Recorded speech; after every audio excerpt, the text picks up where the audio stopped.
నన్నే చంపాలనుకున్నాడు డాక్టర్. తను పిచ్చివాడా, దెయ్యమా, సైకోనా, లేక నటిస్తున్నాడా? నాకేమీ అర్థం కావట్లేదు డాక్టర్. చూద్దాం, రిగ్రెట్ చేయించి రికార్డ్ మెమరీ థెరపీ ద్వారా కనిపెట్టచ్చు.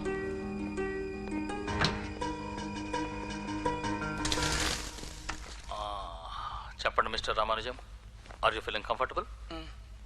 Watts your problem? ఎక్కడ ఒక చిన్న తప్పు జరిగినా నేను తట్టుకోలేకపోతున్నాను డాక్టర్. టెన్షన్ అవుతున్నాను. అప్పుడు ఏం చేస్తారు? నేనేం చేస్తాను చెప్పండి? అప్సెట్ అవుతాను, ఏడుపు వస్తుంది, తలనొప్పి వస్తుంది, ఒక్కసారిగా బద్దలైపోయినట్టు. అప్పుడేమవుతుంది? సడన్ గా అంతా బ్లాంక్ అవుతుంది. ఆ తర్వాత ఏం జరుగుతుందో నాకు తెలియదు. కళ్ళు తెరిచి చూసేటప్పటికి ఎక్కడో ఉంటాను, వేరే డ్రెస్ లో, వేరే విధంగా. ఏం దిగులు పడకండి, నాతో కోఆపరేట్ చేస్తే అంతా నయమవుతుంది. రామానుజం, ఈ డిస్క్ వంక చూడండి, రెప్పార్పకుండా చూడండి. కళ్ళు కొంచెం బరువెక్కుతాయి, మెల్లిగా నిద్ర వస్తుంది. 5, 4, 3, 2, 1. రామం, ఇప్పుడు మెల్లమెల్లగా మీ వయసు తగ్గించుకుందామా? ఇప్పుడు మీ వయసు 16. నిన్న మొదటిసారిగా నందిని మా ఇంటికి వచ్చింది. కాఫీ పొడి అడిగినప్పుడు తన చేతి వేళ్ళు నా మీద పడ్డాయి. ఇప్పుడు నీ వయసు 14.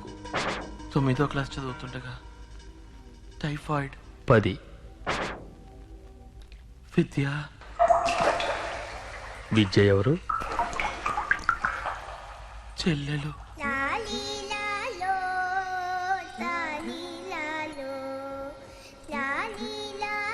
మహా తెలివైంది, తనంటే నాకు ప్రాణం. ఆ రోజు గాంధీ జయంతి, డిబేట్ పోటీ, ఫ్యాన్సీ డ్రెస్ కాంపిటీషన్ కి పెడుతున్నాం. జోరున పెద్ద వర్షం కురిసి ఆగిపోయింది. కళల్లో, సంప్రదాయాల్లో గొప్పది ఇండియా. ప్రేమలో, మానవత్వంలో ఉన్నతమైనది ఇండియా. ఏం లేనని ఈ దేశంలో, ఈ మట్టిలో పుట్టినందుకు మనం అందరం గర్వపడాలి.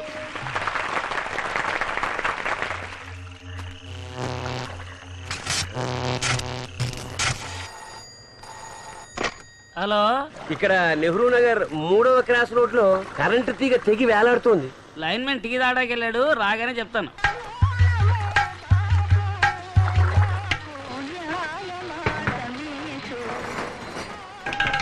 మెక్డోల్ ఓల్మంగ్ 2 బ్రాండ్లు ఉన్నాయి, కోట 80 రూపాయలు. ఏందే ఇది మహా దారుణంగా ఉంది. ఈ రోజు వ్యాపారమే చేయకూడదు, రిస్క్ తో పనాయే. వద్దండి మానే. సరే సరే ఇవ్వయ్యా. పక్కన పూల కోట్లో ఉంది, తీసుకో. తీసుకో.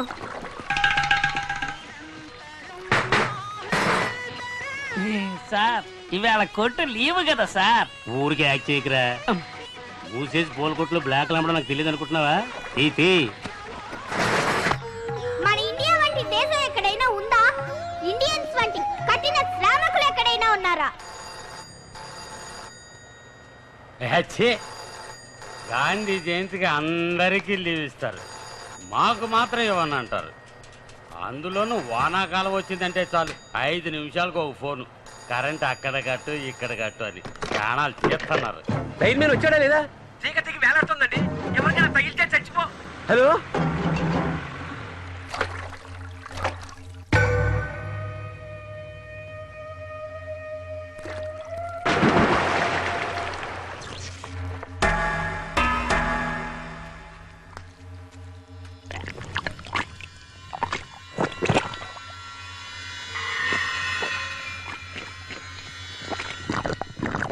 యువరక్తాలైన మనం అందరం విద్యావంతులమై మన మేధస్సుని, అందరి శ్రమని దేశ ప్రగతి కోసమే ఉపయోగిస్తే ఇంకో 20 సంవత్సరాల్లో ఇండియా ప్రపంచంలో నంబర్ 1 గా మారుతుంది. క్రికెట్ పోటీలో ప్రథమ బహుమతి కుమారి విద్య.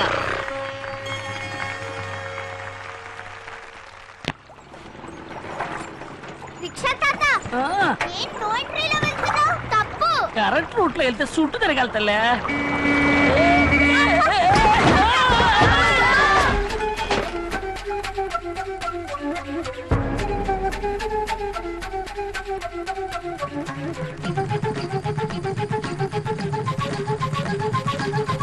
ఎవరి దగ్గరికి వెళ్ళదు, ఎవరి కరెంట్ ఉంది.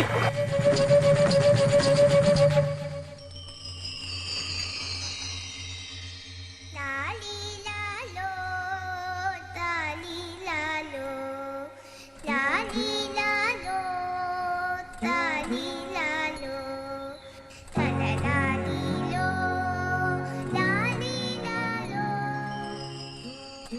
8 ఏళ్ళు యువరానా చచ్చిపోయే వయసా దాని సాగు కారకులైన వాళ్ళందరినీ ఈ కోర్టు శిక్షించే తీరాలి. What is the crime mister Parthasarathi? నిర్లక్ష్యం, బాధ్యతారాహిత్యం. ఎవరెవరిని శిక్షించాలంటారు? ముందు ఆ లైన్ మెన్ ని కంప్లైంట్ చేసిన వెంటనే కరెంట్ ఆఫ్ చేయకుండా ఫోన్ తీసి పారేసి మందు కొడుతూ కూర్చున్నాడు. గాంధీ జయంతి రోజున కొట్టు మూయకుండా బ్లాక్ లో బ్రాందీ అమ్మిన కొట్టువాడిని, లంచం తీసుకుని దాన్ని అనుమతించిన పోలీసు వాడిని, నో ఎంట్రీలో వెళ్లిన రిక్షా వాడిని, ఆ రోడ్డుని గుంటలు గోతులు పడేంత అధ్వానంగా వేసిన కాంట్రాక్టర్ని, అక్కడ నీళ్లు నిలిచేంత వరకు ఉంచిన కార్పొరేషన్, అది అప్రూవ్ చేసిన ఇంజనీర్ ని, కాంట్రాక్ట్ పాస్ చేసిన మంత్రిని, తెగిపోయేంత నాశరకం ఎలక్ట్రిక్ వైర్లను తయారు చేసిన ఫ్యాక్టరీ వాళ్ళని, అది అప్రూవ్ చేసిన అధికారిని, అది రెగ్యులర్ గా చెక్ చేయని ఆ ఏరియా సూపర్వైజర్ ని. యువర్ ఆనర్, వీరు చెప్పేది చూస్తుంటే ఆంధ్రప్రదేశ్ ని అరెస్ట్ చేసి లోపల వేయాలన్నట్టుంది. ఇది నవ్వాల్సిన విషయం కాదండి, అందరూ లోతుగా ఆలోచించాల్సిన విషయం. అంత మందిలో ఎవరైనా ఒకరు తమ బాధ్యతని సక్రమంగా నిర్వర్తించుంటే నా బిడ్డ బతుకుండేది. ప్రత్యక్షంగానో పరోక్షంగానో దాని చావుకు కారకులైన ప్రతి ఒక్కరూ శిక్షించబడాలి. Your everybody should be punished. ఇది అసలు కేసే కాదు, విపత్తు. ఉరుమునో పిడుగునో తుఫానో మిత్రులు పాదసారదో నేనో మీరో ఎవ్వరో ఆపలేం. ఎంత స్ట్రాంగ్ గా ఉన్న ఇనపతికైనా తెగి తీరుతుంది. వర్షం కురిపించాడు గనక కావాలంటే వరుణ దేవునికో వస్తామని పంపుతాం. మీరు నిర్లక్ష్యంగా మాట్లాడకండి మిస్టర్ విశ్వనాథ్. బంగారం లాంటి నా బిడ్డని ఈ నిర్లక్ష్యం ఎప్పటిలో పెట్టుకుని. మిస్టర్ పార్థసారథి, మీ పట్ల ఇక్కడ ఉన్న వాళ్ళందరికీ సానుభూతి ఉంది. It's a great personal tragedy. ఇటువంటి వైపరీత్యాలని మానవ శక్తి ఎదిరించి ఏమీ చేయలేదు. ఇది ఎవరూ ఎదురు చూడని విపత్తు. దీనికోసం ప్రత్యేకించి ఎవరిని శిక్షించలేం. Case dismissed.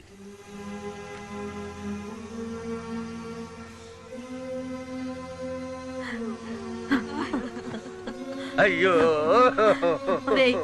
నువ్వు ఏమిట్రా చిన్న పిల్లవాడికి మళ్ళీ? బిడ్డ పోయిన బాధ కంటే అందుకు కారకులైన వాళ్ళు చేసింది తప్పే కాదన్నట్టు చట్టం నుంచి తప్పించుకున్నారే, అదేనమ్మా నన్ను ఎక్కువ బాధ పెడుతుంది. హోంవర్క్ చేయనందుకు టీచర్స్ మమ్మల్ని పనిష్ చేస్తారే.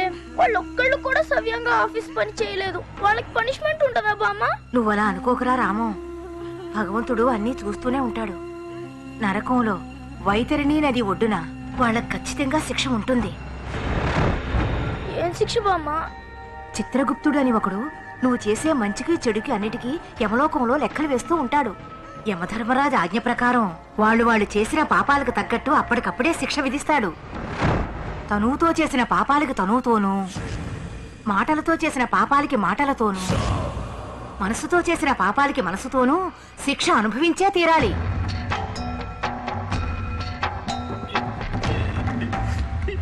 రామం,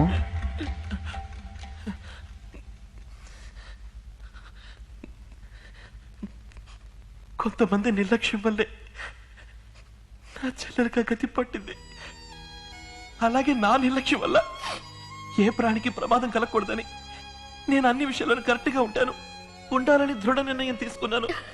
కానీ జనం బాధ్యతను విస్మరించి, మానవత్వాన్ని విస్మరించి నిర్లక్ష్యంగా ఉండడం చూస్తే నేను తట్టుకోలేను డాక్టర్.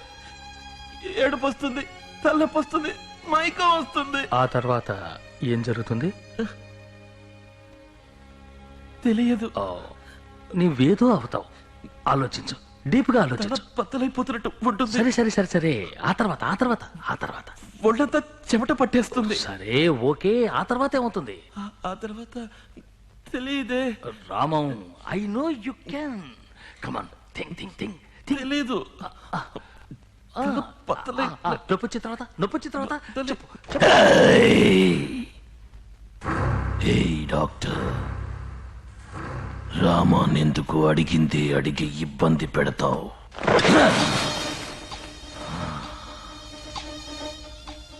ఇదంతా ఏమిటి? హైటెక్ పెట్టుకుని జనాన్ని మోసం చేస్తూ. మీరెవరు? అపరిచితుణ్ణి. ఓహో, మీకు రామానికి ఏమిటి సంబంధం? రామ అమాయకుడు, జడ పదార్థం, చేవలేనివాడు. ఎక్కడ ఏ తప్పు జరిగినా రూల్స్ మాట్లాడుతూ, కంప్లైంట్లు ఇస్తూ, కేసులు పెడుతూ, ఏడుస్తూ గొడుగుతుంటాడు. వాడు ఏ అన్యాయాన్ని ఆపలేడు. నేను ఆపాలని నిర్ణయించుకున్నాను. ఏ విధంగా? అపరిచితుడు.com ఒక వెబ్సైట్ ఓపెన్ చేశాను. ఎక్కడ ఏ అన్యాయం జరిగినా నాకు తెలియజేయమని 15 కార్డులు పంపాను. ఓహో, అవి దేశం మొత్తం వ్యాపించి ఆర్థిక సహాయంతో నా నెట్లోకి పడ్డాయి. ఇప్పుడు దేశంలో ఉన్న అన్యాయాలన్నీ నా డేటాబేస్ లో ఉన్నాయి. వాళ్ళని ఏం చేయాలనుకుంటున్నారు? అది నీకు చెప్పాల్సిన అవసరం లేదు. నేను అడుగుతున్నానని కోపగించుకోకండి. మీరింతవరకు ఎవరినైనా హత్య చేశారా? ఏంటి కూపీలాగుతున్నావా? నువ్వు డాక్టర్వి, కమిషనర్వి కాదు.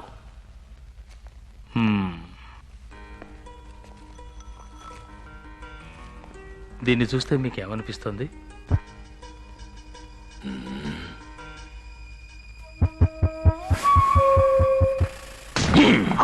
Hey doctor, you crazy? అడవి మనిషికి రోజు గురించి ఏం తెలుస్తుంది? Ask me. Rose means beauty. Beauty means Nandy, as sweet as candy.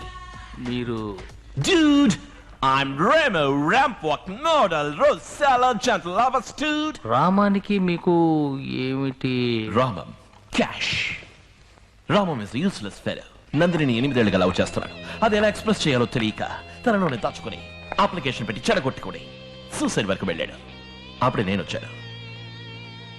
వాడు దాచుకున్న లవ్ అంతా షేక్ చేసిన షాంపైన్ బాటిల్ లాగా hundreds of words, thousands of flowers, tons and tons of love ని పంచాను. Now she loves me.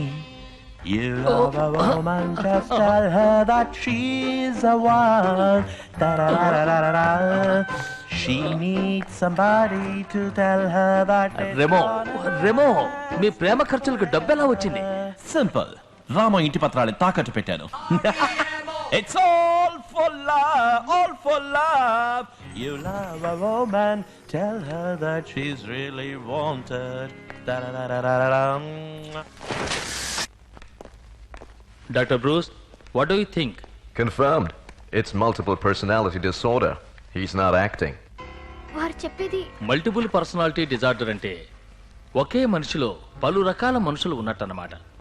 అంటే దెయ్యం పట్టినట్ట డాక్టర్? ఇది దెయ్యం లాంటిది కాదమ్మా. కొంతమందికి మానసిక ఒత్తిడి ఎక్కువై దానికి మందుగా వాళ్ళ బుద్ధే ఇంకో పర్సనాలిటీగా రూపొందుతుంది. వాళ్ళ మనోవేదన ఉచ్చ స్థాయికి చేరుకున్నప్పుడు వాళ్ళకి తెలియకుండానే ఆ పర్సనాలిటీ ఆవహిస్తుంది. అదేంటి డాక్టర్, ఒకే వ్యక్తి తనకు తెలియకుండా వేరే వ్యక్తిగా ఎలా మారతాడు? Why not? తాగుబోతులు చూడండి, ప్రశాంతంగా కనపడతారు. తాగిన తర్వాత వాళ్ళు మాట్లాడే మాటలు, బిహేవియర్ అన్ని వేరే వ్యక్తివా అన్నట్టుంటాయి. తెల్లారు అడిగితే నేను అలా మాట్లాడిందంటారు. కొంతమంది ఆడవాళ్ళకి అమ్మవారు పూనుతుంది తెలుసుగా, ఎంతో అమాయకంగా ఉంటారు. కానీ పూనకం వచ్చిన తర్వాత వాళ్ళనెవరూ ఆపలేరు. అందరినీ రారా పోరా అంటారు. నాలుక మీద కర్పూరం కూడా వెలిగించుకుంటారు. తప్పు చేసిన వాడిని చూసి ఒకడికి లాయక్ కొట్టాలనిపిస్తుంది, కానీ కొట్టలేడు. అన్యాయం చేసే వాళ్ళని చూస్తే నిలబెట్టి కాల్చేయాలనిపిస్తుంది, కానీ చట్టానికి సమాజానికి భయపడి ఆ పని చేయలేడు. ఇలా మనసులో అణుచుకున్న చిన్న చిన్న కోరికలన్నీ బద్దలు కొట్టుకుని బయటికి రావటమే మల్టిపుల్ పర్సనాలిటీ డిజార్డర్. ఇంతకు ముందు ఈ రకంగా ఎవరికైనా జరిగిందా? జార్జియాలో ఈవని అమ్మాయికి 3 పర్సనాలిటీలు ఉండేవి. న్యూయార్క్ లో జూడీ క్యాస్లీ అనే లేడీకి 44 పర్సనాలిటీలు ఉండేవి. ఒక వెబ్సైటే ఓపెన్ చేసి తన గురించి చెప్పారు.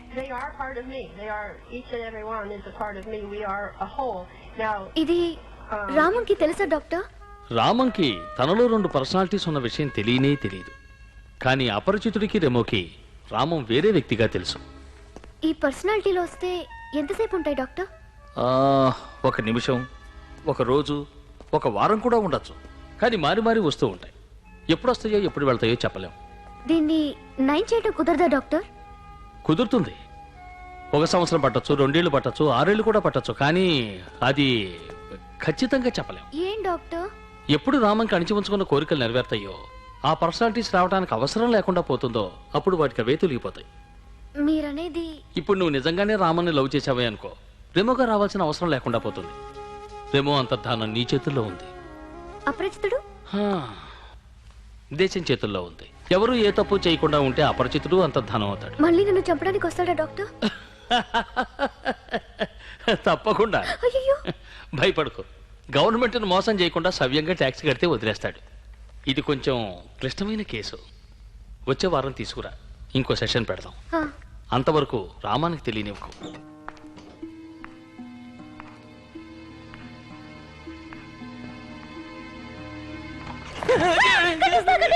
రిజిస్ట్రేషన్ డబ్బు మొత్తం కట్టేస్తా. అమ్మయ్యా. నాకేమైందట? భయపడాల్సిందే లేదు, మందులు వేసుకుంటే చాలన్నారు.